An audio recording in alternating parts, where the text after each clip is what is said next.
Officials say 31 U.S. Special Operation troops and 7 Afghan commandos have been killed in a helicopter crash.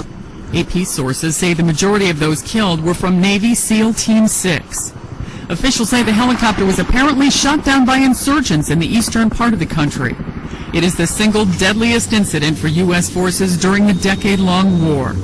Officials say the helicopter was a Chinook, like one seen here, used to carry troops.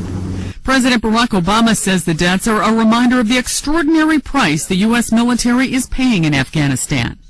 The Taliban has claimed responsibility for the attack and says in the statement the helicopter was brought down by a rocket while it was taking part in a raid on a house. NATO officials in Afghanistan say they are trying to determine the details of what happened, but they acknowledge there was enemy activity in the area. Afghan President Hamid Karzai has sent his condolences to President Obama. Sandy Kozel, The Associated Press. The Taliban is taking responsibility for shooting down a U.S. helicopter. More than 30 people were killed, and there are reports this morning that most of them are U.S. Navy SEALs. ABC's Martha Raddatz is in Washington. And Martha, what do we know right now about this deadly incident? This is just devastating news, Bianna. It was a U.S. aircraft, a Chinook aircraft, and on board, according to a senior U.S. military official, 25 Navy SEALs, 7 Afghan forces, likely special forces, 1 interpreter, the 5-member crew of the Chinook helicopter, and 1 dog. As we all know, dogs are in these operations. We know this from the Osama Bin Laden raid. So devastating, this news, and especially after that news in May that SEALs were able to kill Osama Bin Laden in a raid. Today's crash, and they do believe it was from enemy fire, possibly a rocket-propelled grenade.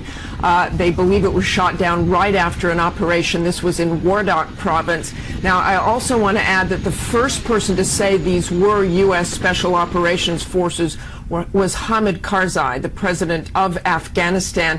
He released a written statement sending his condolences for the loss of those troops in the Afghan forces as well. But he was the first to say Special Operations Forces, and we did confirm through a senior military official they were Navy SEALs. This, as you know, beyond a very, very small community of these highly trained elite U.S. forces. That is true. A devastating blow this morning. Martha, you know this area very well. How dangerous is it to fly over this region in Afghanistan? Well, they've certainly lost several helicopters, but this is the single largest loss of life in Afghanistan in a single incident since this war began.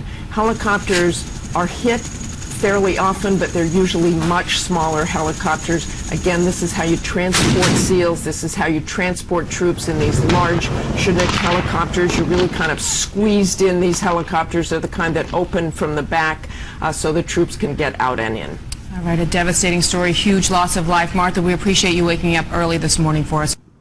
American crews continued to operate today in the notoriously volatile Wardak province, where hours before a Chinook helicopter went down with U.S. and Afghan forces on board. The troops were returning from an operation against insurgents when they came under attack, apparently from the Taliban. There's been no official confirmation of what caused the crash, but it led to the biggest loss of life for the Americans in a single incident since the war began. During the operation last night, a helicopter of the international forces crashed, and as a result, 31 soldiers from the international forces were killed, and 7 soldiers from the Commando of Special Forces of the Afghan army were martyred as well. In this statement, the Taliban purport to have brought down the helicopter with a rocket attack, but they have made exaggerated claims in the past, and NATO is still investigating exactly what happened in an area where there had been intense enemy activity.